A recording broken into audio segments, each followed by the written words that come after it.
Couple options for solo grappling drills when we're in a grappling cycle. So starting with the basics, right? Bridging. So getting up onto our shoulder, reaching with the opposite hand. Notice how my feet are rooted into the mat. Nice and strong here. Reaching side to side. Just getting that core activated and engaged. Then we have our shrimps in place.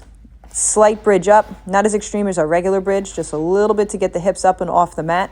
Get completely on your side. Push your hands towards your feet so you're acting as those are frames, right? So it's a little exaggeration. Next up, we're going to hit those leg circles. So we start by going towards the inside, outside. No matter which way you're going, try to get your hips involved and make sure it's not just your legs doing the moving, but your hips are moving as well. From here, rolling our feet behind our head, coming up to our shin. When we're rolling the feet back, you're also getting a little bit of stretch in the neck and shoulders. Tuck that shin underneath. When you come up to the top, notice how I'm driving my hip forward. That's another little stretch added into the hip flexor, okay? Next up, triangles. So you're gonna throw your feet up and act as if you're putting in a triangle. So I'm gonna tuck one foot behind the opposite knee, and I'm gonna come all the way up and turn my feet to the side as I'm coming up to add, again, a little bit of an extra stretch. So all of these drills are mobility / grappling stretching. Kimura sit-ups.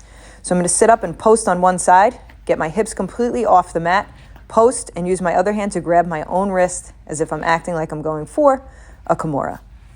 Next up, we just have like the 90-90 stretch. It's just good to have them switching from hip to hip, as we know, which is important in grappling.